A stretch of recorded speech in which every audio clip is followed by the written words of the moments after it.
On a serious note, to the extent that black relationships have survived as they have, what say you about that 400 years later? It is amazing that black relationships have lasted for 400 years. They lasted this morning. They're also going to last tonight, and you may not even know the person to whom you're going to have the relationship with. But they do tend to go over. Relationships do go over like that. And as we move into what has happened to this, I know that our relationships sometimes really reach a low ebb. That's one of the reasons why we wrote the book, How to Find and Keep a BMW, a Black Man Working. That was spelled out in there. It's just very serious. Because our relationships didn't start yesterday or last week. It also started 400 years ago when those 19 persons were here. And I want you to remember something very important that one of our by any means necessary power brokers told us, and that was Malcolm X. He said, if we can only remember that you didn't land at Plymouth Rock. Plymouth Rock landed on you. And it's very essential that we kind of keep this in place.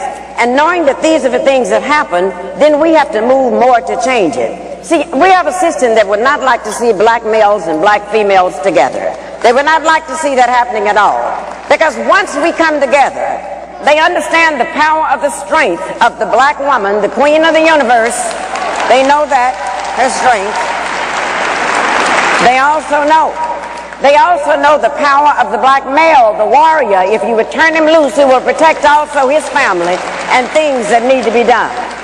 And because they understand that if our relationships are together, then they will lose. But if our relationships are torn up, then we can forever be treated in certain ways by the oppressors.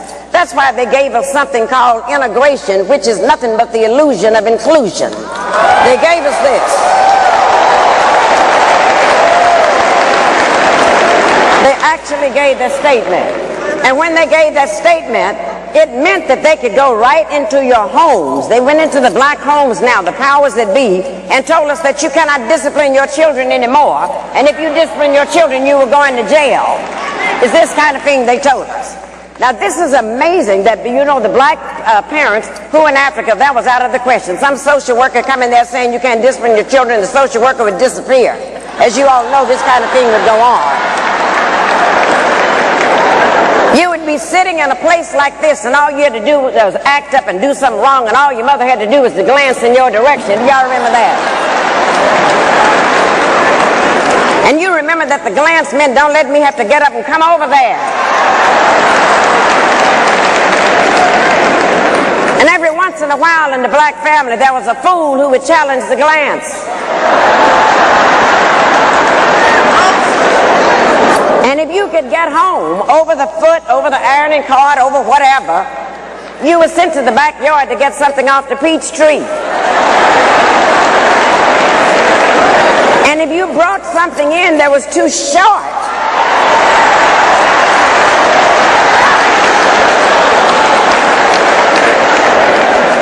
God forbid that you would do something like that. But then it got so terrible in frightening us. This is why we got to take this back. And this is the best part of our action plan, is to reclaim the minds of our children. Because then they went into the public schools and took discipline out of there. So when we acted up in there, they put our boys, our black men, into something called special ed classes.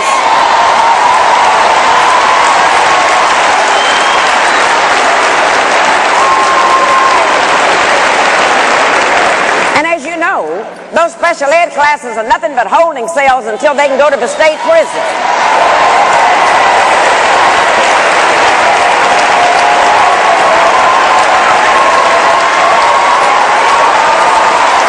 But this is what they did. And then, the one thing that they knew, that if we can put them in prison, if we can have them convicted for a felony, then once they get out of prison, they cannot get a job because of that. They cannot get the job. And then if they happen to eke out and find a job, then they have to pay taxes on a job, yet they cannot vote, and I call that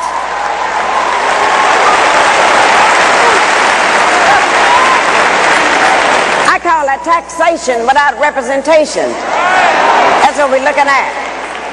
And if one of the things that we would learn to do, they did a grand thing when they took that discipline away from us, because when they made our parents afraid to discipline the children, then what happened? We found out that the teachers were afraid of the principals were scared of the superintendent was scared of the school board was scared of the parents were scared of the children, and the children ain't scared of nobody.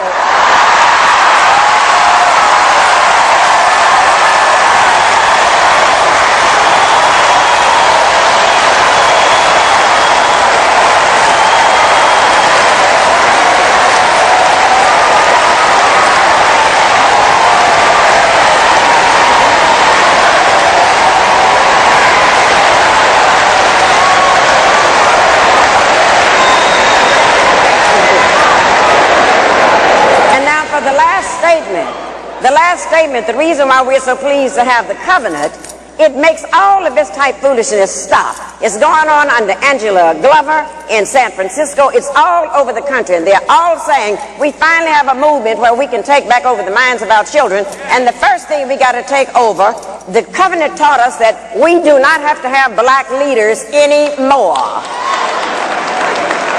It told us because everyone in this room is empowered to be a black leader. Everyone in this room.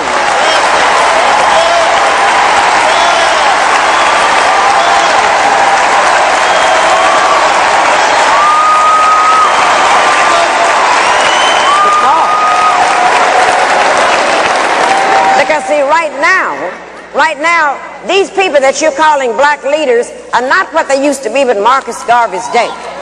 They're not what they used to be back in the days of W.E.B. Du Bois or Martin Luther King. Those were the people that got us together and planted a strategy, and we're not looking for fame. But today's black leaders, I'm afraid, have become leading blacks. And don't ever confuse leading blacks with black leaders.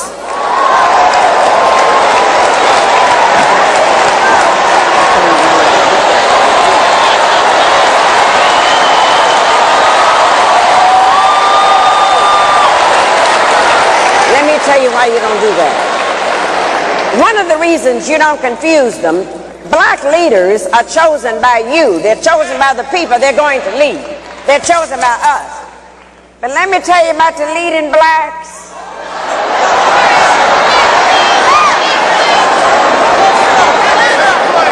The leading blacks are chosen by the media.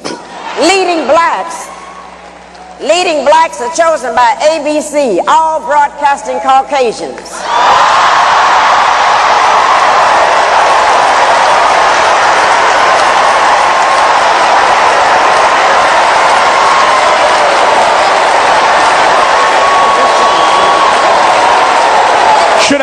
Should I stop her or let her go?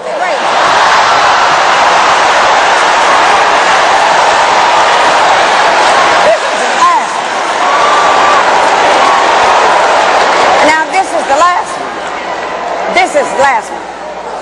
Leading blacks are also chosen by NBC. Nothing broadcasting but Caucasians. And the rest are chosen by CBS, the Caucasian broadcasting system. And when you allow leaders to be chosen by the media that's owned by the corporations, when you get ready to change your lives, when you get ready to demonstrate, when you get ready to march, when you get ready to come to the covenant, when you get ready to endorse and make Tavis one of our next elected officials, but what happens?